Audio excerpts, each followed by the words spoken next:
Hola, ¿qué tal? Bienvenidos a este martes de poder. El título de hoy, tres creyentes, un discípulo. ¿Cuál eres tú? El texto que vamos a leer el día de hoy se encuentra en el libro de Lucas, número 8, empezando desde el 4 hasta el 15. Yo le voy a dar lectura en una versión que es traducción en un lenguaje actual.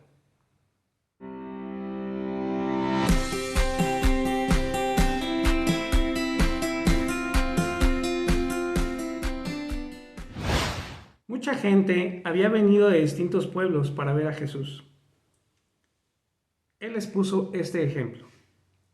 Un campesino salió a sembrar trigo. Mientras sembraba, unas semillas cayeron en el camino. La gente que pasaba por ahí las pisoteaba y los pájaros se la comían. Otras semillas cayeron en un lugar donde había muchas piedras. Las plantas nacieron, pero pronto se secaron porque no tenían agua. Otras semillas cayeron entre espinos. Las plantas brotaron, pero los espinos los ahogaron y no los dejaron crecer. El resto de las semillas cayó en buena tierra. Las plantas nacieron, crecieron y produjeron espigas que tenían hasta 100 semillas. Después Jesús dijo con voz muy fuerte: si ustedes en verdad tienen oídos, pongan mucha atención. Luego los discípulos le preguntaron: ¿qué significa ese ejemplo que contaste? Jesús les respondió: a ustedes les he explicado los secretos acerca del reino de Dios, pero a los demás solo les enseño por medio de ejemplos. Así, aunque miren, no verán, y aunque oigan, no entenderán. El ejemplo significa lo siguiente: las semillas representan el mensaje de Dios.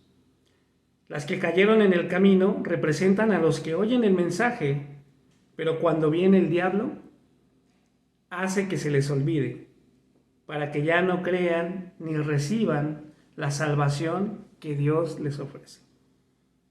Las semillas que cayeron entre piedras representan a los que reciben el mensaje con alegría, pero como no lo entienden bien, en cuanto tienen problemas, dejan de confiar en Dios.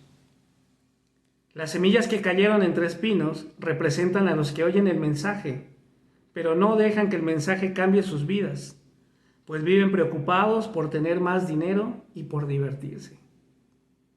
Las semillas que cayeron en buena tierra representan a los que oyen el mensaje de Dios y lo aceptan con una actitud obediente, sincera. Estos últimos se mantienen firmes y sus acciones son buenas. Entonces, analizando este texto, podemos darnos cuenta en esta enseñanza, esta parábola, que habla de esa semilla que es la palabra de Dios y que llega a caer en la vida de ese creyente, que en este caso se representa como una tierra. En el verso 12 nos da digamos que el primer creyente nos enseña cómo es la primer tierra. Pero dice aquí que viene el diablo y hace que se les olvide para que ya no crean ni reciban la salvación que Dios les ofrece. Qué impresionante que pueda haber una persona que reciba la palabra de Dios, que reciba el mensaje, pero que llegue el diablo, que llegue el enemigo y les quite esa semilla, hace que se les olvide.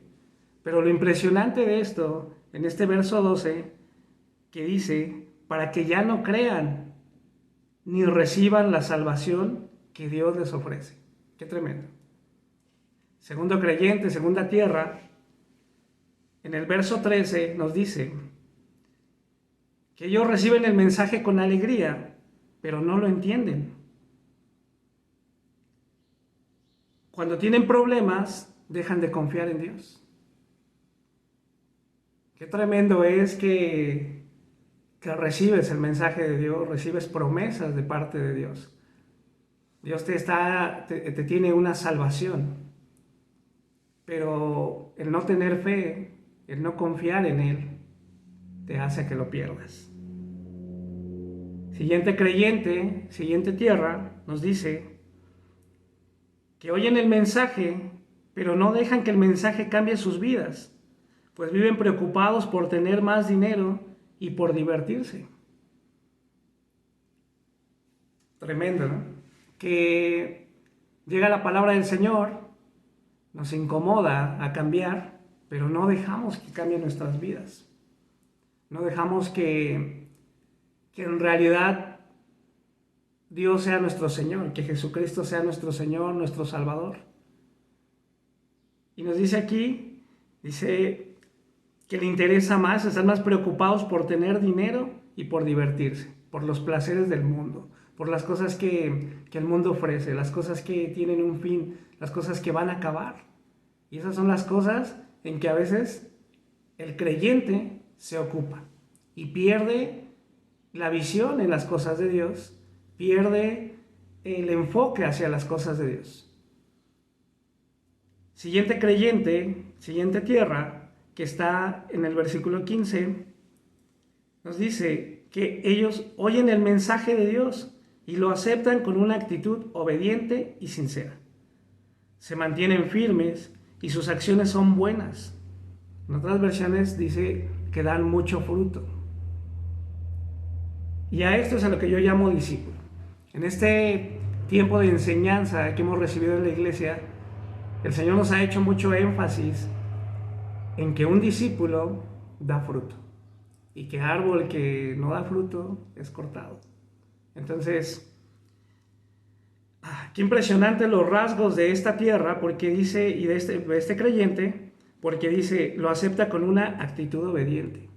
No solamente escucha la palabra de Dios, sino que la pone por obra. No solamente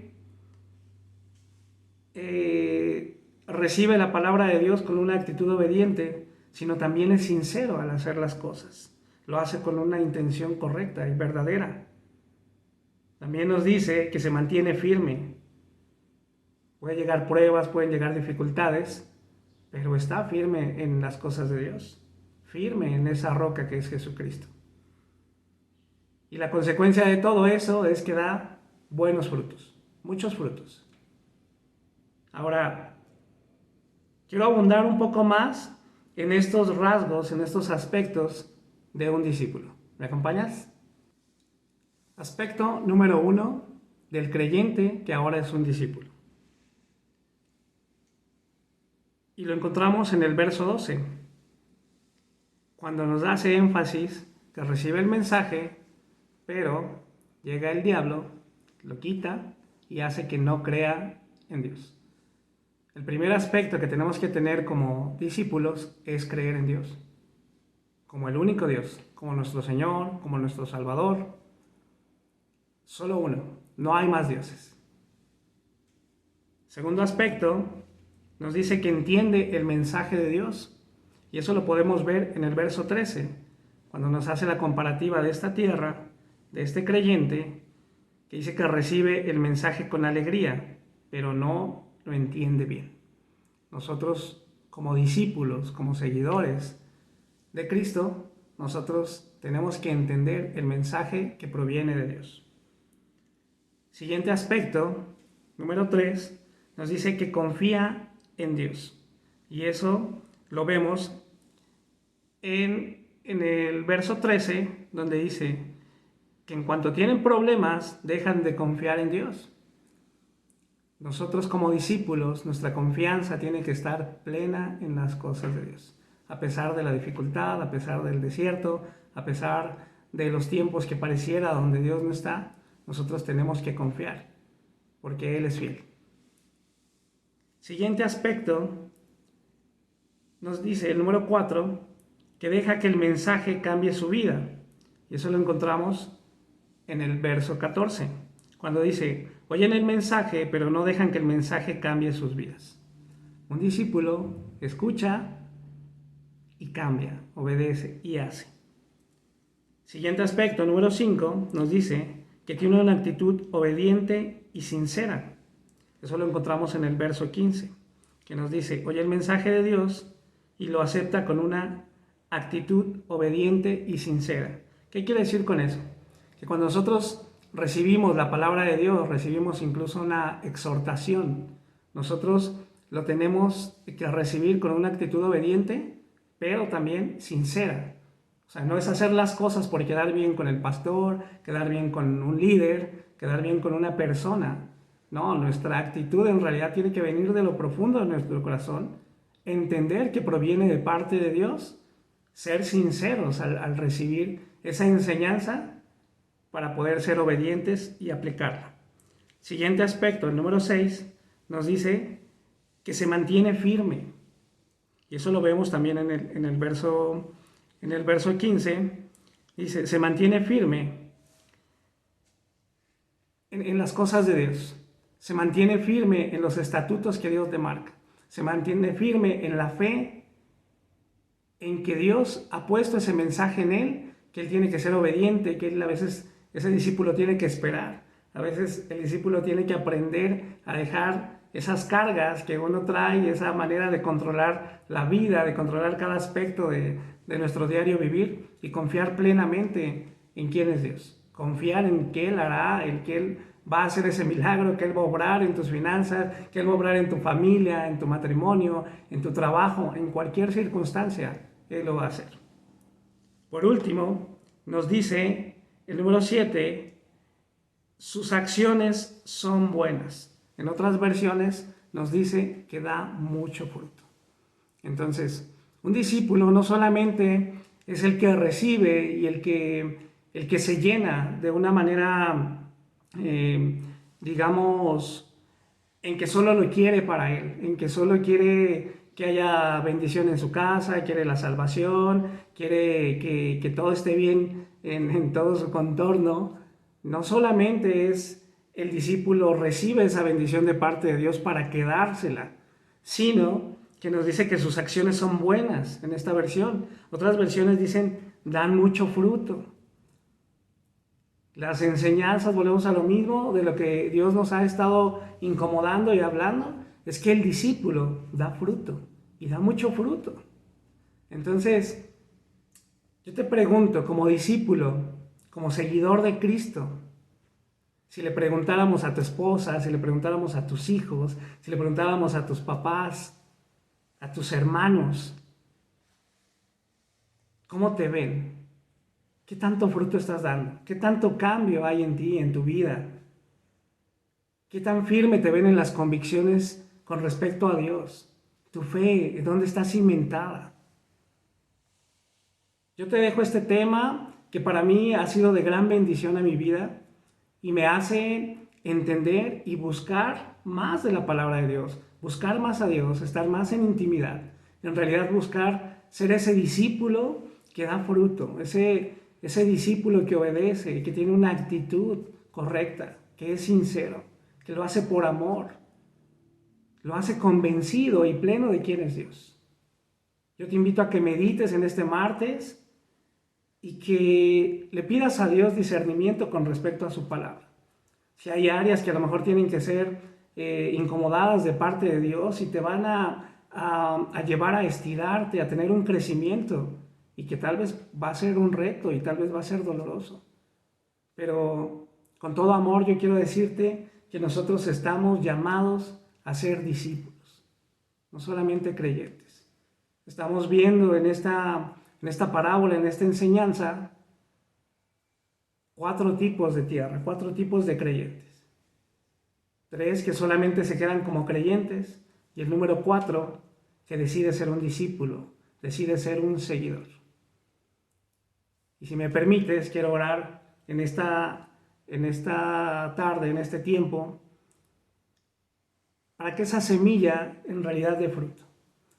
Padre bendito, tú eres grande, Señor, tú eres poderoso. Gracias, Dios, porque tu palabra, Señor, no regresa vacía.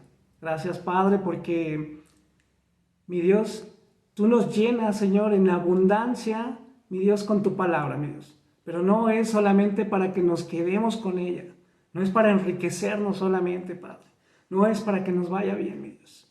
Padre, tú nos incomodas a seguirte, a ser un discípulo tuyo, Padre. A dar fruto, Señor, a ser de bendición, a hablar tu palabra, a hablar de quién eres tú, Señor. A orar, a bendecir, Señor. Mi Dios, yo te ruego, Señor, que en la vida de cada uno de mis hermanos, de las personas que están escuchando este mensaje, Padre, mi Dios, que tú prepares esa tierra, que prepares ese creyente, mi Dios, para que pueda recibir ese mensaje, mi Dios, y que pueda tener él ese reto, Señor, en este día, de poder ser un discípulo tuyo, un seguidor, Padre, una persona comprometida, Señor, a tus cosas, Padre, una persona que da mucho fruto, que es de bendición donde quiera que se pare, mi Dios. Yo te ruego que les bendigas, mi Dios, que tu Espíritu Santo esté en cada una de las vidas de mis hermanos, de mis amigos, de todas las personas que están escuchando este mensaje y que sus vidas sean cambiadas. Mi Dios, para glorificar tu nombre, mi Dios, porque tú lo mereces. Tú eres grande, tú eres fuerte, tú eres poderoso. Tú eres digno de toda gloria, de toda honra y de toda alabanza. Amén. Pues bueno, hermano, espero que pues este mensaje no solamente se quede ahí en la mente y después se te olvide. En realidad yo te exhorto a que abundes en esto. Veas otras versiones. Yo te leí una versión en una traducción de lenguaje actual, perdón. Pero hay varias versiones donde tú puedes abundar. Pídele a Dios revelación con respecto a esta enseñanza. A mí me llama mucho la atención en el verso 10, donde dice: a ustedes les he explicado los secretos acerca del reino de Dios, pero a los demás solo les enseño por medio de ejemplos, es decir, parábolas. Así, aunque miren, no verán, y aunque oigan, no entenderán. Tenemos el privilegio de ser discípulos y de que el Señor nos muestre esas revelaciones del reino. Chao.